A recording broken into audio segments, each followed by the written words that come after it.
pisa o tatuanu whanau. Ngata fure tatu ngata hofa mhore wha mafi wa i tatou. Pero whai atu o sanginga rawa nei sinu. Ia, te roi reis tatu lunch. A mai ai le sanginga ngai. Ai tu le wha whinoa i tatu tofu. Ia ona tatu. Whamui mere mo sanginga minute wa tatu fufura. Ia tatu toi tape fure nei sa pati. Ta pena roto mo fungalo. Au whare rupo ne tua wala watu tatu tutula. Ai mera fungalo inga whaftai.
Tangata whatau. Ia mai le saudinga, ilona amateina. Se yo ilona whaiwina. Ia tu mau pero vi inga, whavavau lava. Amen.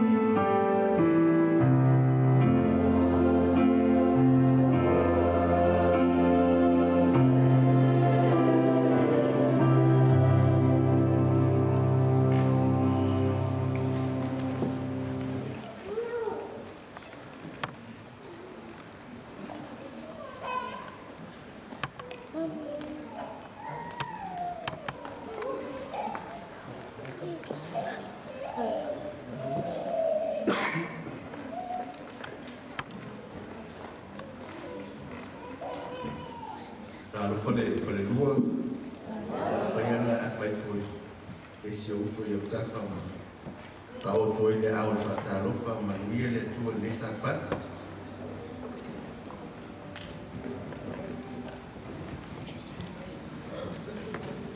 aue te fefe awal te ia te oi aue le fete te pa o wa o lo tua o te fa parusia oi e moni o te sosoani a te oi e moni o te taufia oi lo lima tamatau e iai le anitonu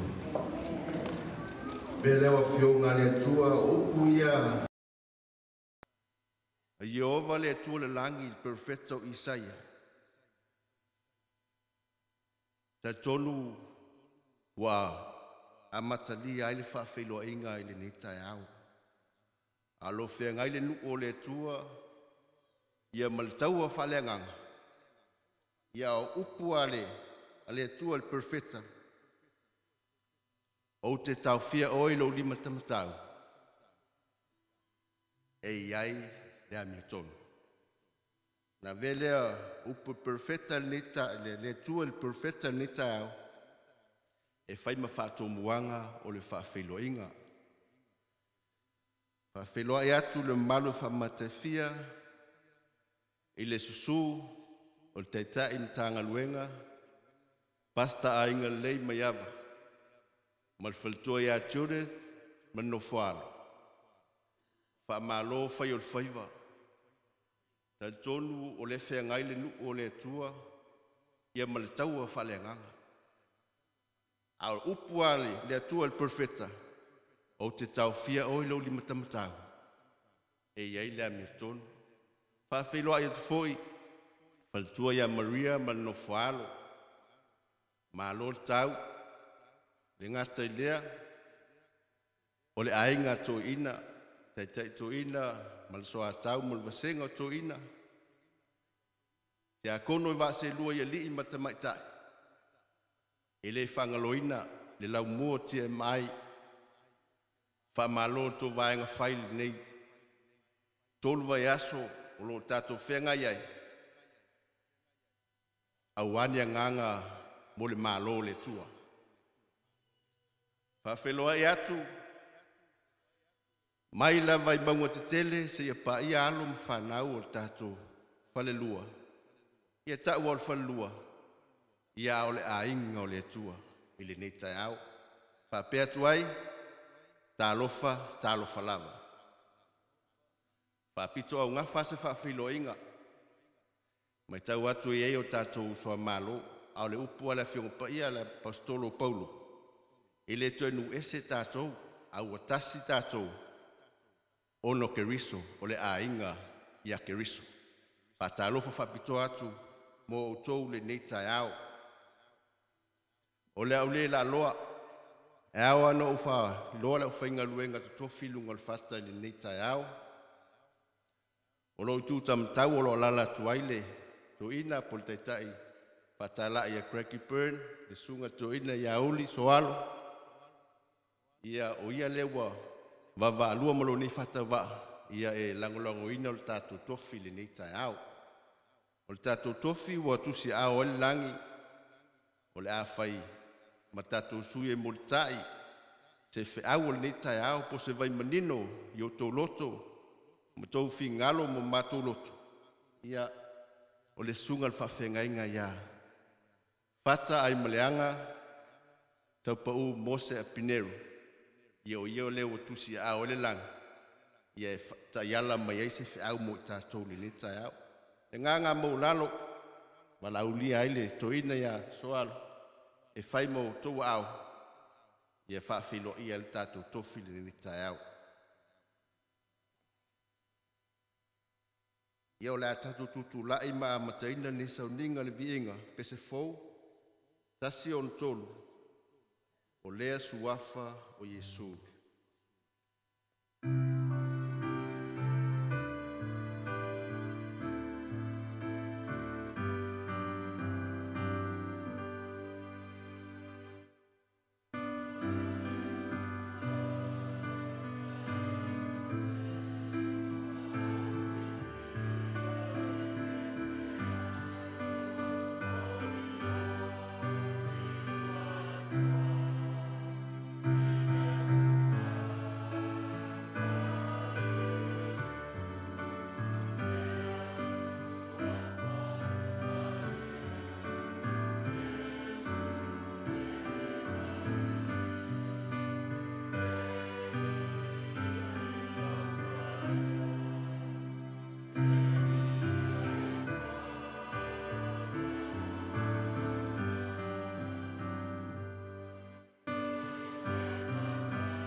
le tātou wifo tālo.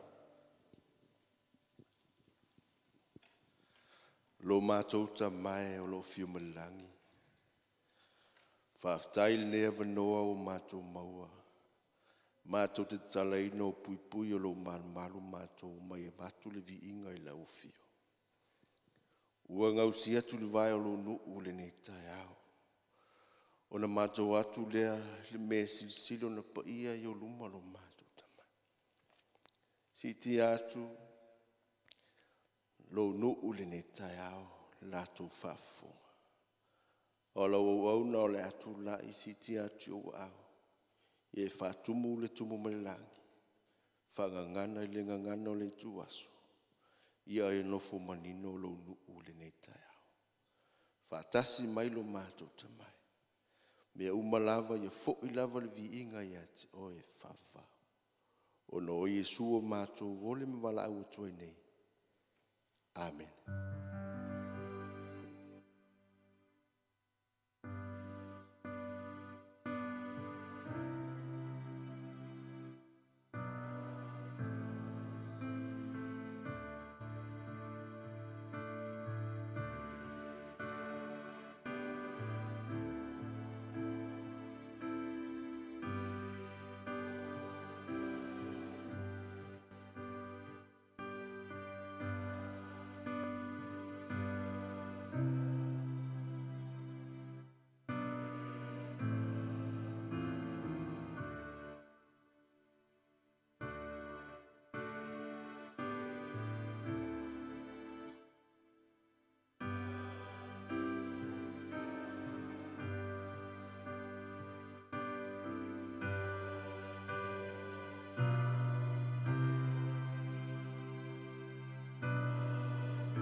Taimi foi na tatou se fulua i mataulanga. Pe whaoa il tangata mea le atua. Au outou, ua outou whaoa o mea. Au outou whai mai. Nia ea o mea o matou whaoa. Ua outou whaoa mea se fulua i a outou mea a toa mataulanga. Ua matua whaafano ina outou o le nuu malava. Au wā ua outou whaoa o mea.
Tātou tutu lai.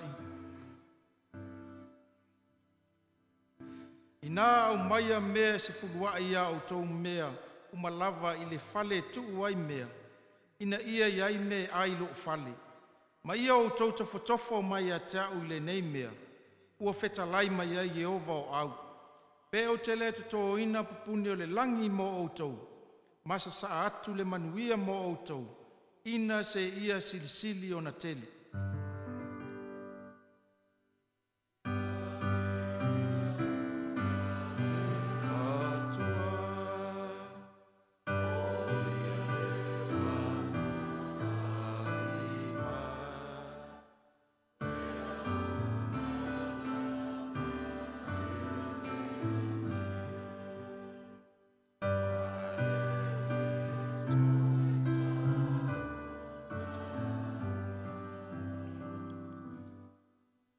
Le nava yaso le atua le mātou ta maa sa ngalue ina le unu ulfunga ele.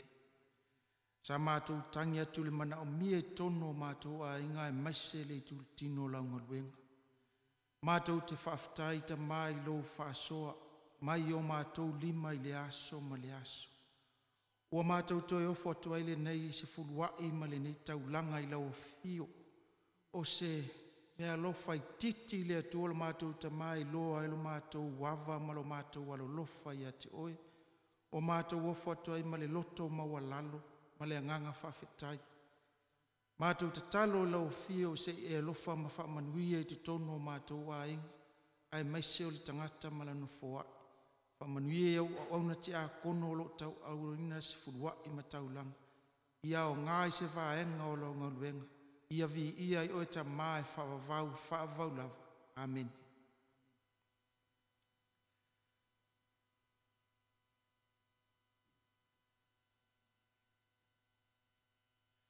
O se tusi ua filifilia lana au auna, au wala mai se fe au mai le atua i le nei sapati.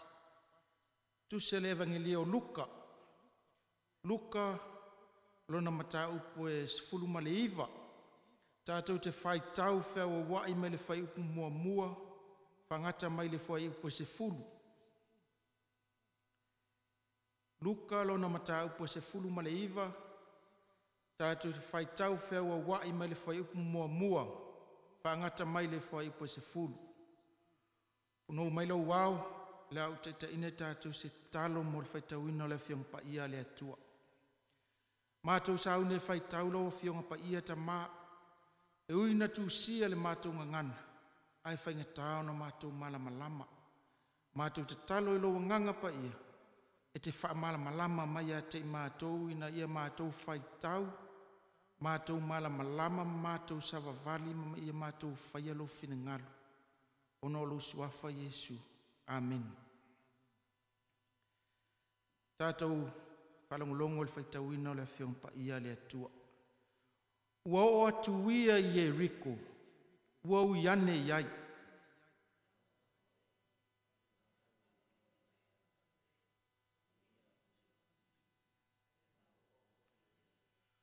Ua fia mai moa o ia ia Yesu, pe whape fea o ia. Aele mawhai ono le moto tangata, au wā o le tangata saa o ia.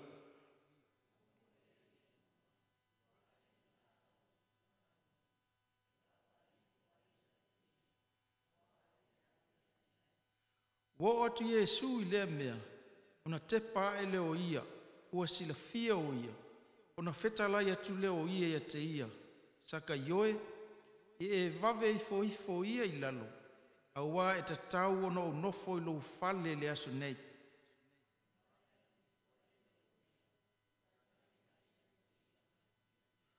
Ua mui umae na iloa, ua whapeani, ua luatu ia le tangatanga sala e api ai.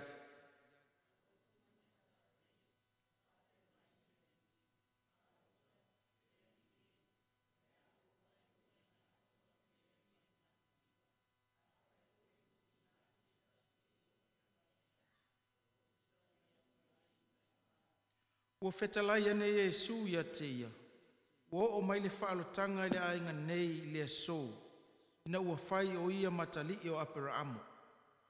Pauta o saulisa ilim whaola i lena le loa. Tau ina ina i whaamalamalama atile le atua le whaitawina o lana whionga pa ia, ai le tu ina atu le avanoai lana au auna, tātou langilangi mai le pese le masana, o te tangi lo tamā, whamanuia tele le atua I se whiau o saunia lau sung, whawhiangai.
O mātou te mai le o whiolangi.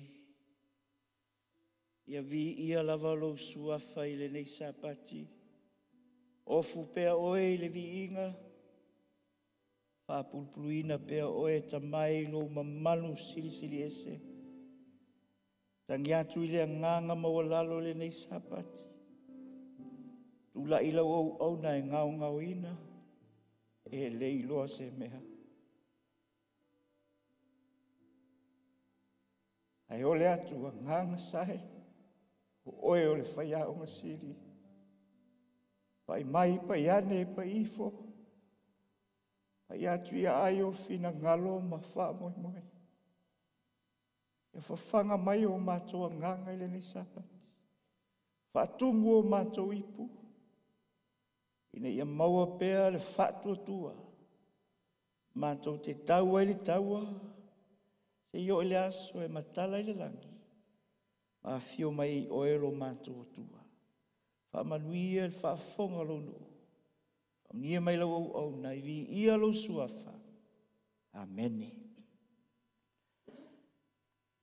O lewa mai ao na whao antu e sunga ile. Tu ina. Misa e whaimasui o I mātou I lunga le whata. Nea nganga o le whata alofa.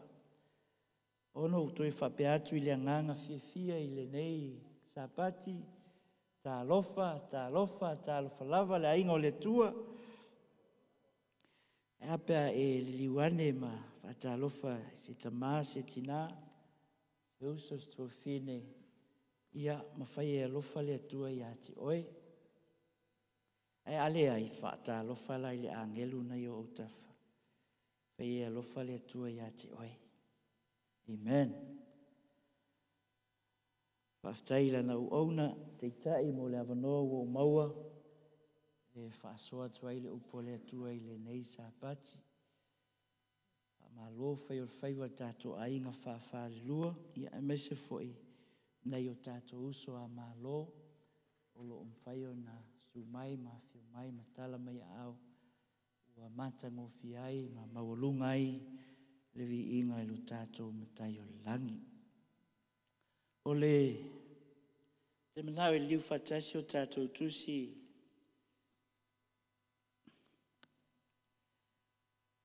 Tusi le sa tātou whaitawina. Luka lo mta upu e sulma le iwa, lona whai upu e iwa. Wha mole o inae maua mai ei. Na wai lunga le screen.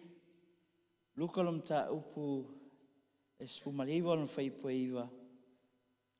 Tātou whaitau le ngangana wha Samoa ia mal ngangana wha Peritania wha Molemole. O ngalo tuspaia o lo Lunga Screed. A maua tātou whaitau.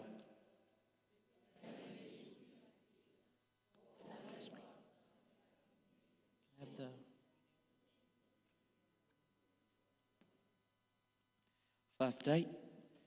Oa titilo mai le screen le luma pe ia whaftai ia lautoa.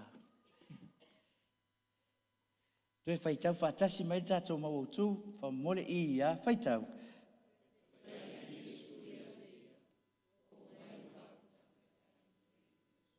Whaftai le ngana whaperitania I ia.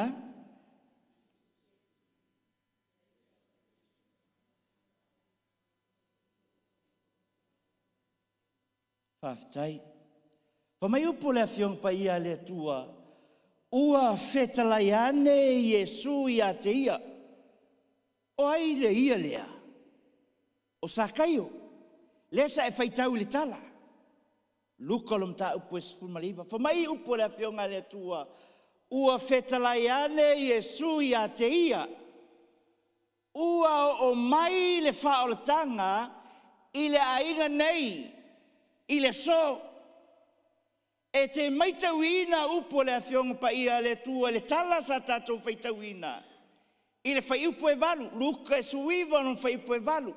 Whamai upo sa kaio, ua whalongo atu sa kaio lai mui tangata. Leanga ua whai mai Yesu, sawi lalo, o le aso, tate whatase mo oi lo whale, mui e tangata. A upu ia sa kaio, o te mana, o te tala I lo whafonga e ala I whi au sa patire nei. Whai mai sa kaio, o tū mai sa kaio, ua whai mai I le li I. Whauta, le li I o le a o vaelua ina atu au mea I matativa. A whai foi o ti ngase tasi I lo utua I ane. O te taui atu te wha. Ma whawhau le I le tala lea ina ua watu lea o tu la fono. O lo maua le tusi o mate suiva. Ma reko e se fulu. Luka e suvalu lei e le tala le na. Ma whawhau iei. Lea o tu la fono na watu ia Yesu, whai atu ia Yesu. Yesu o le ase mea o te whaia ia o mawai le ola e whawhau. Whamai Yesu alulae tausi tu la fono. E whamai le awa o tu la fono au le whea. Yesu au le whea. Whamai Yesu aua te whasi o tangata. Aua te mulilua. Aua te muli maupipele. Whamai Yesu. Whamai le tala ale awa o lea. Yesu na o tausia mai ana mea. O ititi. Whamai lo Yesu. Leala. Alu la e whatau atu, whatau au mea. Ona tufa atu lea I matativa. Nā e tau te sirifia tala. E sao. Amen. Whamai wati ngā le loto. Leanga o le mauoa. A e mawhawhau lea. I le upu lea Yesu lea. O le sona. Lesa e whawhonga ma tātou whalongo ai. O lo mori mau mai lea lavanganga I o tātua nganga o whanau o le tua. La unga sa pati nei whamai Yesu ua whetalai ane Yesu ia te ia ua o mai le whaoratanga I le ainga nei I le so aisea si la fie le tua le loto sa kaio e le ngata e tautala. Action speak louder than words. Le sona sa patile le sa whamatala. Whailoa le nganga leo le tua. Whaingatai e tangata. Whaingatai e tangata. Ona whaatino lo tiute mo lo whaiva. O le nganga leo ia te oe. E te tau ona e whaatino ina. Leo langa whapa ia ina. Ia iloa ai. O lo mori mau mai lea nganga. io tātou anganga o whanau i tātou a le atua. O le fisili lea o te mana o le fisili ai a mata ai, le whiau le trai au le nei. Whamata, a inga whawhalua, wō mai masani, ta mama tina, o lo mo mawina tātou whamoe. Whamata ua e iloa, ina ua ho o mai le whaolo tanga le atua, i lou a inga i le aso nei. E te tali foao e, tali foao. I le fasili lea o alu fe au. E tā pena i o tātou tangata, mo le wha moenga, i le langi ma le ola i whawa, o lau tūle o le fe au. O lo maua le luka na suivan whai pesfulu. O le autu, o le atua sa ili. O le atua sa ili. Pa mai Yesu la vei awa wa sau le atali o tangata, mua e sa ili. Amen. Lua, mawhaola. Tolu i le na leiloa. O vaenga na e tolu o tātou whiau, la tātou mai mua i le sapati le nei. O le atua po Yesu o sa ili. Sa ili mai e te whaitau le tusi o kelese.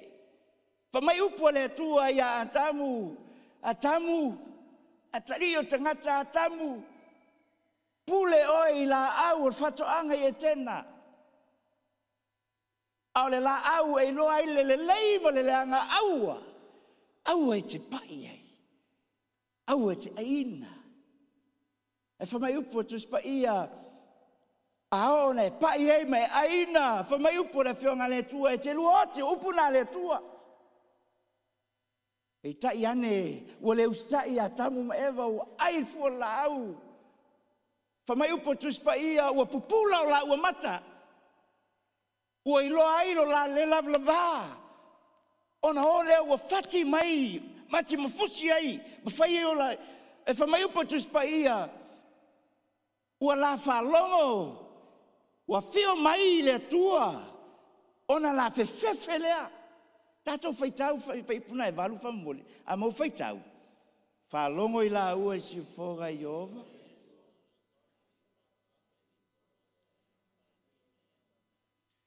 Rafi.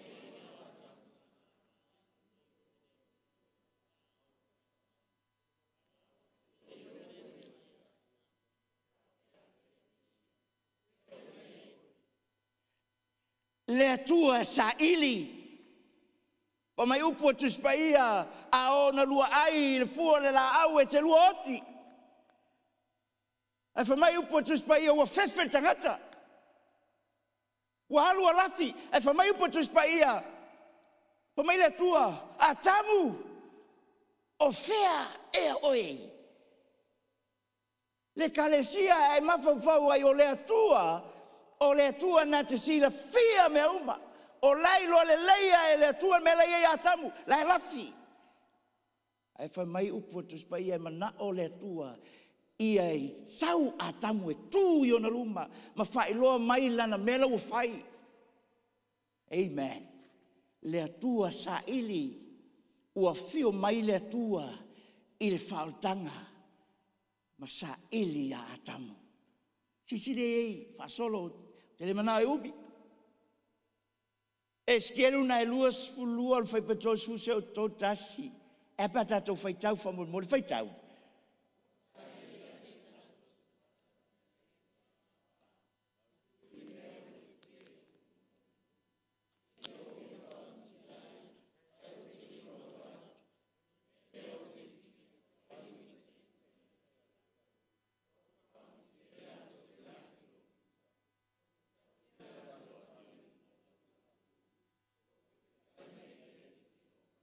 O le atua sa ili. O lo sa ili le atua mai o le tala. I le mea o tupu i le nuo o Israelu. A iaiso teimi whaitau i e mata upuna. E skero lusfulua. Whaitau uma mata upu. O le mea o lo tupu i Jerusalema. Le aipa i o le nuo o le atua. E te whaitau i le whaiupo i luasful ma le ono. Maka ifo i lautuspa ia.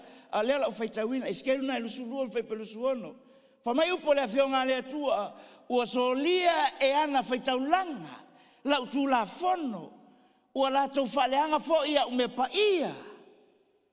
Ua lātou le whailongaina me pa ia, ma mea e le pa ia. Ua lātou le whailoa foi ona ese o me leanga, ma mea e mamā. Ua lātou le liu ese o lātou mata i o usapati. Ma ua solia au e lātou. Epa mai sau amen. O lai sa ili mai le tua. Le mea le tupu le nua le tua o Israelu. Wa ifo i tupua. Wa ifo i apaala. O fai me leanga i lumo le tua. A ole a aipa ia o le tua lea.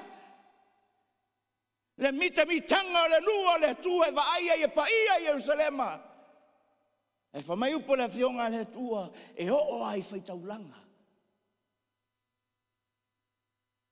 Wa lātou le iloa me pa ia, ma me le pa ia.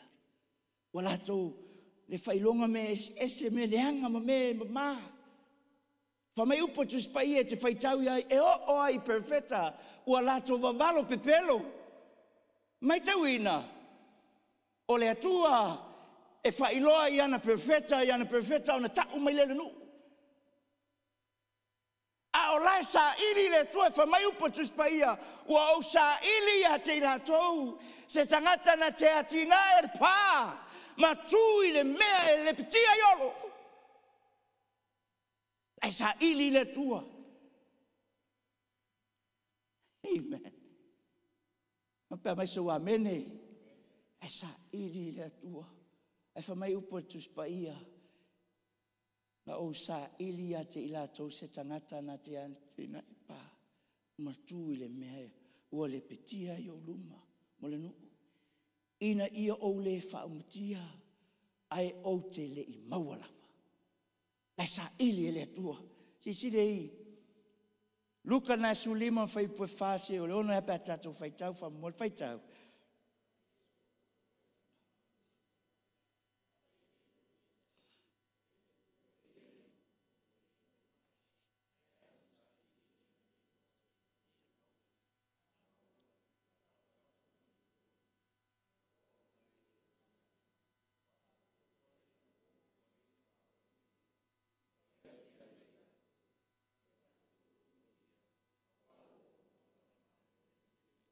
Whamai upo tu spa ia.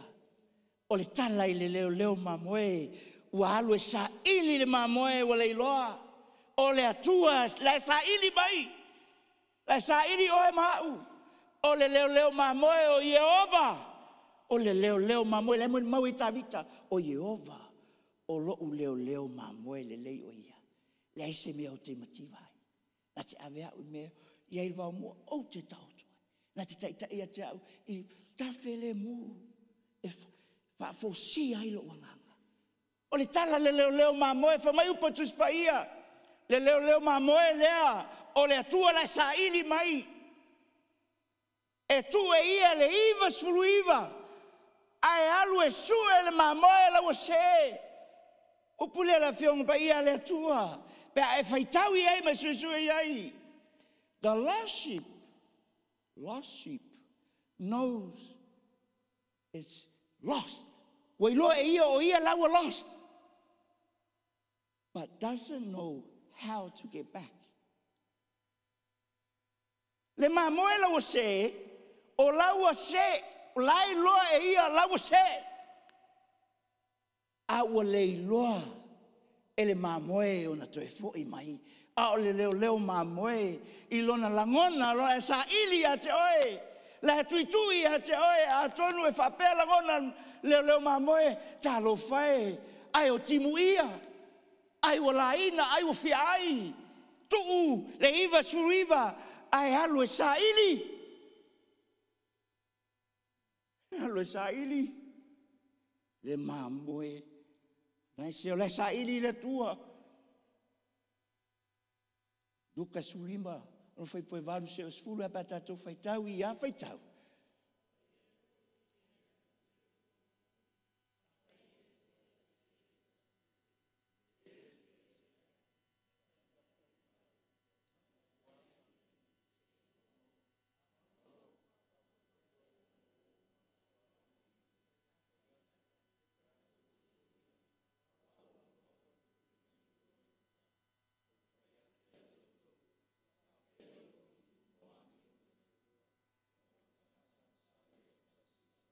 Amen. O le atua, o lo sa ili ate oe mau. Le tangata angasala, le tangata fatauwa. O le tala i le fafine, ua sa ili le tupe ua le iloa. Fa mai oai ea le fafine e ana tupe se fulu. A fai e le iloa ia te ia se tasi tupe. E le tutu e se afi. Ma tafitafi il fale. Ma matua sa ili ai se ia maua. O le ato vino, le ato, o le atua, o le sa ili. E tau silfia. O le lost coin. Ia e mafau le lei ai. O e lala i le fia tai au le nei. O e mafau i le feau. O le mamoe lana se. Na iloa le mamoe wa se. A e le iloa tu e foi. O le tupe. Ua le iloa. E le iloa le tupe. E le iloa le tupe. O ia la ua le iloa. Ma fau le lei ai. Tai au le nei. Le iloa le tupe. E le tau si tangata le tupe. O e la ua le iloa. E le iloa le tupe. A le fafine. Fa mai upo tu spaia. Ua ia tutu. E se afi. La ngona o le atua e lo sa ili. Sa ili ro laua nganga i e whaolaina. Tutu le la mepa mafuanga na e tolu vai aso. O lo tutu le la mepa i a susulu atu. O lo sa ili laua nganga i e whaolaina. Mo le aso e whia mai e nani. Le atua na le sa ili. Sa ili man mauti noa. Sa ili mai le atua. Lo matua. Upu na tuspa ia. Salu. Tafi. O whanga nei te sau i po te tasi. E te whalongo lupo le atua. Le tafi e le atua. Se mea nei e te whaia e te maua ele. Anga sala nei te whaia. O lai tafi. Tafi e le awhionga pa ia le atua. Ina ia mawhai o le tāpena lo nganga. O lo sa ili le atua. Ida ia mawhai o na e maua le ola e whabawau. Ma te o mumua. Vahenga lona lua le whiau. O le atua. Yesu o le whaola. E pia tātou whaitau le maua le lunga skuina ma whaitau.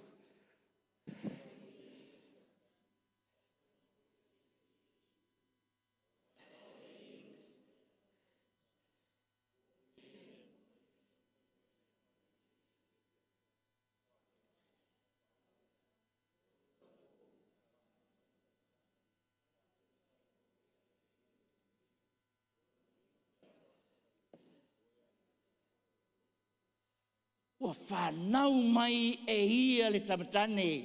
E te whaingoa fo ia te ia o Yesu. O le whaola. E pe mai sau amene. Le moli mau. Le au apostolo. Peteru ma Ioane. Ngaluenga whaola whai pasulua. E pe tatou tau loto iai. E le ai se tasi ngoa. E le ai foi se tasi ua iai le ola. E le ai foi se tasi ua iai. Ua na o le tamau langi o Yesu. E pe mai sau amene. Yesu le na. Fa mai upo tuspa ia o ia o le whaola.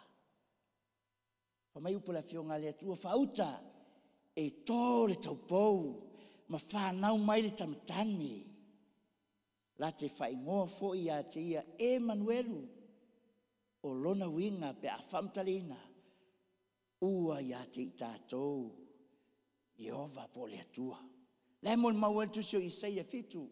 O lona whai upo sfufa, a le quote, e la fionga le atua tustala o Mateo, le whai lo mai ei, Isaia fitu whai pasufa o tō tau pou whanau tamtane, na te whai ngoia te io Emanuelu,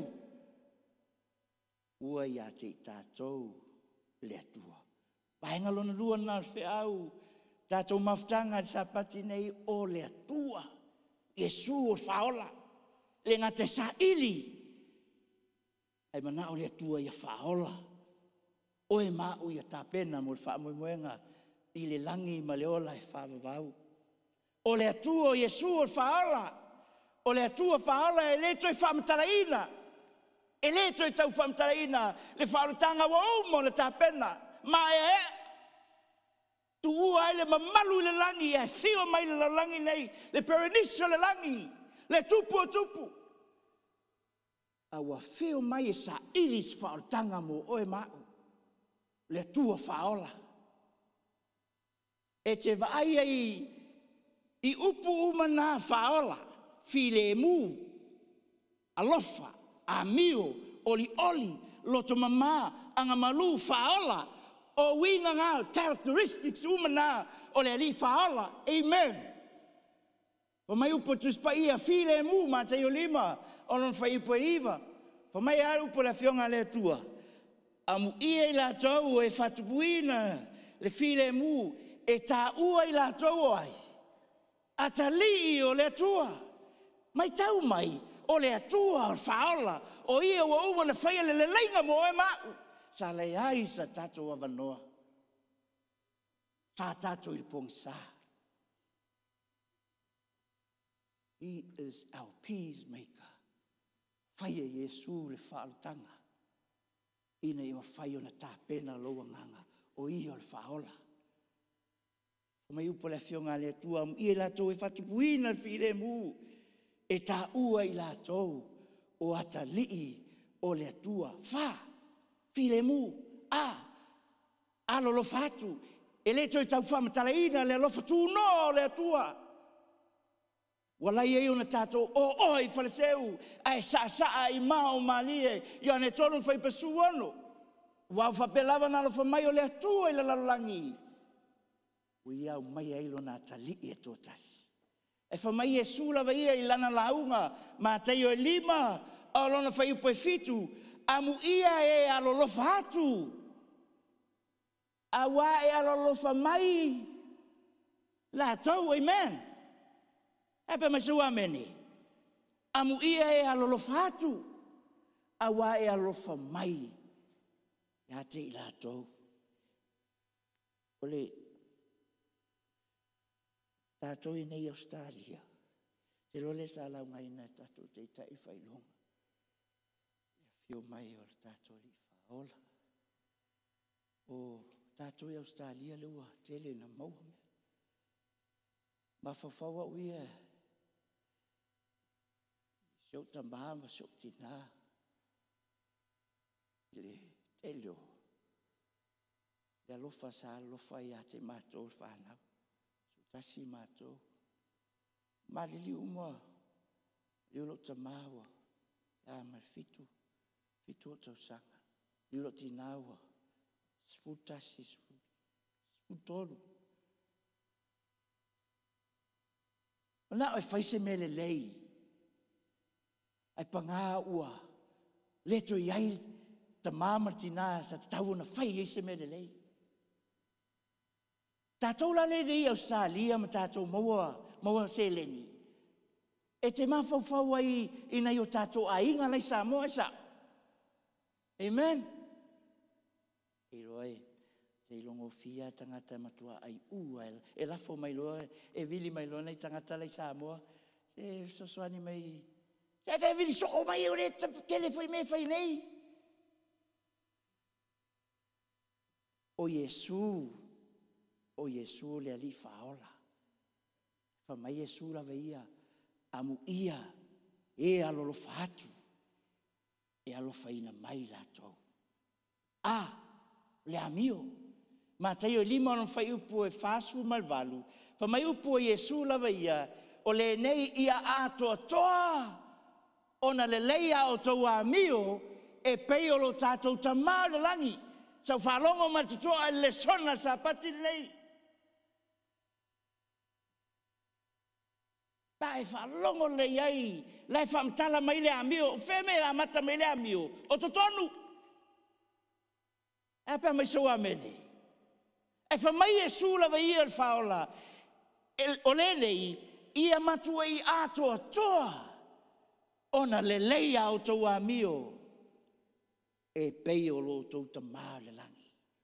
Oli oli, whamai la apostolo Paulo Roma na sulua whaipasutasi, se o sulua, Whamai upo le fionga le tua, au o le whaavai whinga. Ia malosi le loto. Ia au nei le li. A upu nei ei whamaia. Ia oli le wha moe. Amen.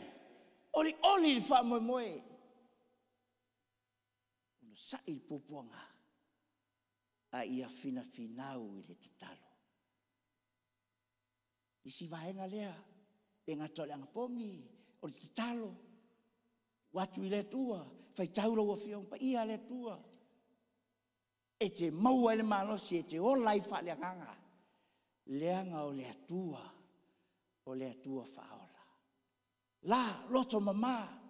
Ma te io lima. Alona fai pue valu. Famai alfa mtalanga le fionga le tua. Amu ie. E apea mai soa bele. E kalesi ai. E fai ngā tātele. E se tagata le loto. O nau stai. Se o toi fai atua. E fai ngā tātele se tagata le loto. O nau stai. A o na whaafowina le nganga pa i o tātou loto. Mama fai ai o na mama o te tonu e ilo mai foi fafo i me umai te fai e mama. Aisea leanga o loo iai Yesu le sur faola whamaia amu i e loto mama. A wala tau te ilo atu le atua. Now, te mana e poi le tala le ia se te whanu. Mana tua foi ngā luenga e fitu. Ngā luenga e fitu. E te whaitau iai wa ave se se. Wa ave se se tangata tala. Leanga o se te whano ua tumu i le nganga pa ia. Wa ave se se la le tala. Ave lo se te whano i le fono. Vatu le fono. Fai e lo se te whano lana launga umia. Ma tau ai e se te whano i tangata o le nuu o le atua. Te o tou. O tou lava ia lena whasatau ina no tātou li whaola. O tou e maa aua. Le petomina o tau loto. Ua langona e tangata ia le lili vau. Ita ia se te whano. E whamai upo tuspa ia. Ua te paha e mata o se te whano i le langi. E whamai upo tuspa ia. Ua ia ilo atu le pupula o le atua. Lua, ua ia ilo atu. Yesu o lo tu ilo na tu tamatau. Whamai upo le fionga le atua. Amu ia e loto mama. Ea. La tau te ilo atu le atua. Ina ua whetongi se te whano i maa te whaitau iai. Whamai upo tuspa ia. Whamai se te whano. His pure heart. Whamai. Leli e. Awa le itau i atu le angasala i ate i lato. Ia maisa wa mene. I ia le li. Anga malu. Ma teio lima whaipoe lima. Whamai upo le fionga le atua amu ia e anga malu. E wae whai la tō tofi le no. Vaenga lona lua nā whiau o le atua o Yesu o le whaola. Whaola mai tātou ini e whai on tātou iei. Vaenga mule tātou whiau. O le tangata na le iloa i le angsala. Whai tau iei i le parapona i le wii wha mamau oa. Tala masani. E te mai tauina o se whiau te manao e mai i le sapati le nei. Manao le wii tuku lon tamā.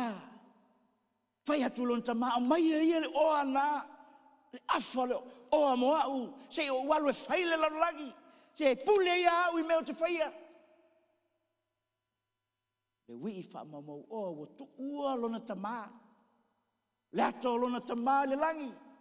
O fili a ia, ua manao ai alu e whai le lalangi. Le wii wha mamawa, ua tuua lona inga. Ua pule a ia. Tu mai o te alu. ona alu lea. Alu. Pai. Le lalolangi. Whaalu ana mea. Upo tuspaia lo te whamtalaina. Ai whai mai upo tuspaia wa uma tupe na ia te ia. Wa o mai leonge.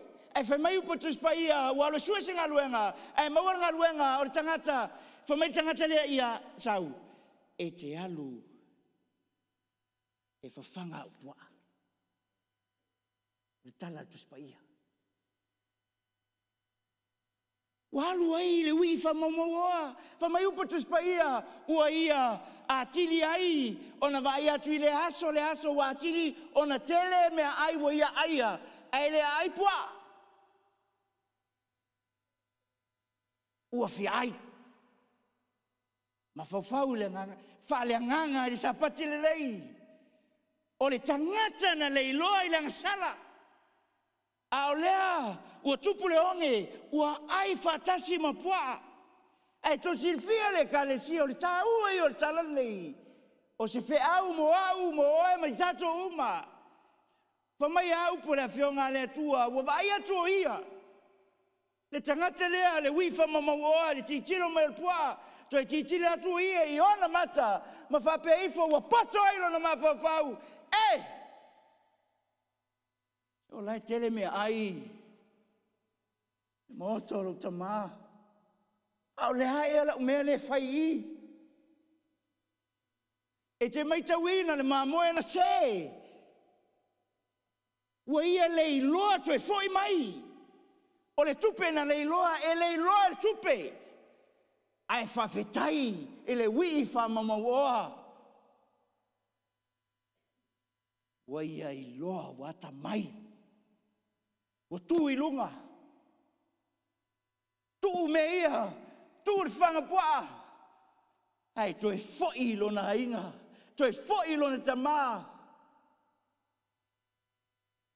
to e foi le atua o le pule me uma fa mai upo tu spaia ia mau al manuia fa mai o ai atu le tama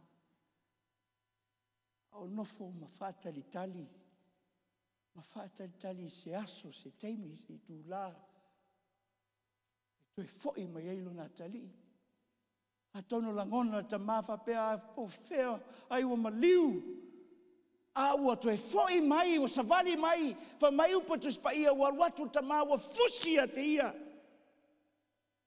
pe mai so amene wa fusia te ia fa mai le por afionga le tua au ona mai se ofu tap vai fa ofu ia te ia se e ona vai se vai atono pe atato mafau se tu lo va ana sa patio le tua atono e ana tautala mai ile au na fa pe se tu manoni po atele le ia ai le ai o langona fifia langona oli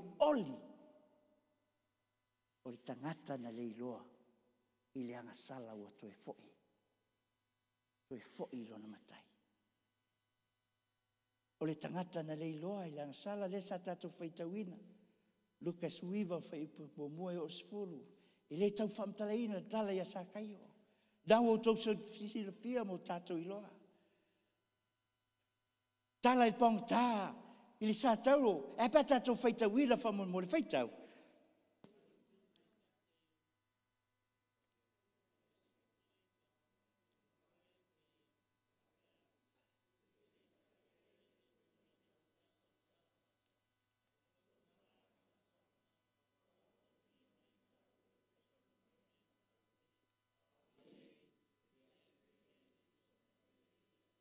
Le kalesia, pe ai mafau le lei pangotai e tolua.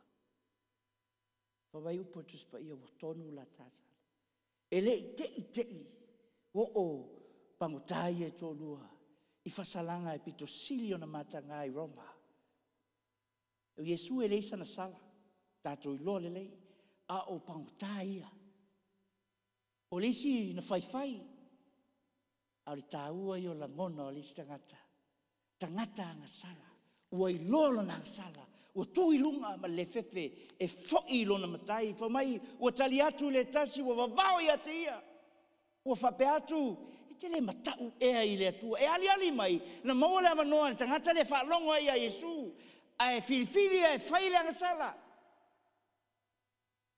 Ira ua maua whale pui ua mai o le afasioti ai langona le tangata lea. Paua lea o le mea mwhai e o na whaola o ia. I le whātua tali tonu ma le mautinoa o Yesu. Le aso e a fio mai a Yesu. O le nei fo i le mau. Fo ina mai e le atua ia te i tātou le ola e whaavavau. O le ola lava lea o e lona alo. O le ue ia te i le alo. Ua ia te i le ola. O le o ia te i le alo. O le atua e le o ia te i le alo. Le kalesia peleina. O le autu le o whiau. Mai le nei sapati. O le atua o lo saili. Saili le atua e alofa le atua ia te oi. Tolu vai aso lo tātou savalia. E le ngata mo tātou uso a malo. Atunu pele o Samoa. E whapena foi le loto i whale o la inga whawhale lua. E sa ili le tua. I lo loto. Ma moena se. Tupena le iloa. Le wi i whamamaua. O le teimi e tuai. Mai whapeifo. Lo uta mai. Awane toi ta ua o soatili. Ta ua o rau au auna. Au auna mo le atua yaso uma. Lo sa ili le atua o lo whaola mai. Le atua whaola. Nau ta inga i au ni whano se tasi. Ai uma i le ola i whawa. Tātou tangata ni le loa tangata ngasala. Tātou te whapeifo le atuai. O au le nei. Au inatu au. Fai alo fina ngalo na suafa Yesu. Amen.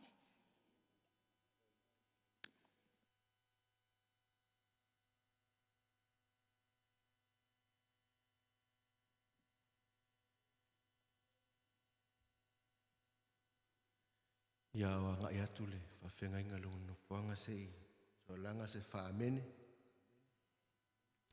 Ia lewo mai a ona tal sa le fulola. E ala le upfolfola sana mana vaina la na uauna. Ta tonu foi fa moimoe mautu atu e ayo finangalo. Fa moimoe o le ainga o le atua fa fonga maua e le upu na tanoa iela na uauna le nei taiao. Ia o le mātou talo lo sunga le whawhengainga. Ia whātum le utu malilangi. Ia utu pupuina lo fonga. Ia awale whaiva matiute wa totofi ai e tātou matai sili o langi. O le nā tātou tutu lai mwhauina nei sauninga. I le vi inga pesfou lua limtas. Whaalongo le leo leo mamoi. Amen.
mātou toi whafo i li inga i lau whio le tua mātou ta mā. E wina malmanu ia mātou ta. Mātou talo lau whio lau anga sa wala ngai lau orofola. Te e lo whamanuia. Whamanuia fo i lau atunu. Ai me solo nuu le ni tai au mātou whaalongo fo i whaalongo le poto. Tau ia o se whatu e pa u le lei. Ia ola mafua mai ia mātou whaiaro whunga. Te taimea mātou tuua. Talo le atua lo nganga pa ia e tuli mulia wina i mātou le mana lo nganga pa ia.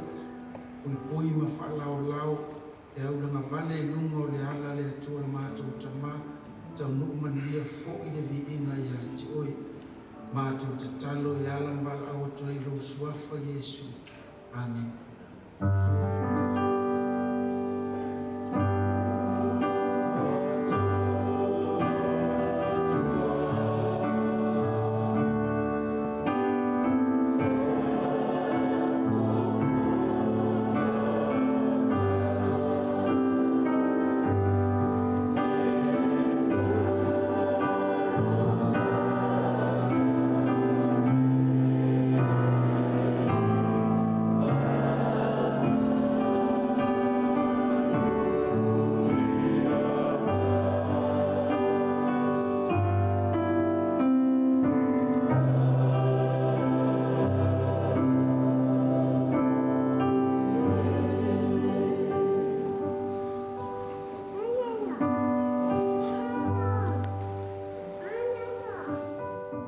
Tali lau whaiwhiau mo oe, e le tali lau tamapo lo tina, e tū taito atasi tātou.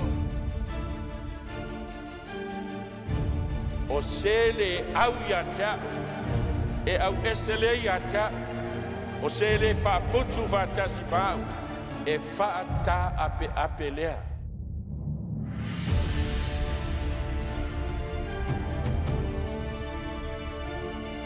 O le au tū ala tātou tau kone e whiawhi.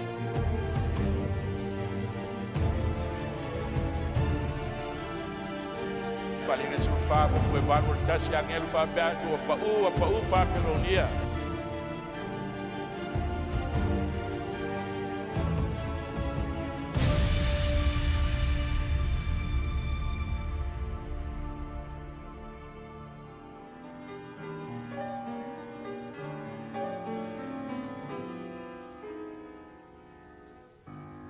Via, o to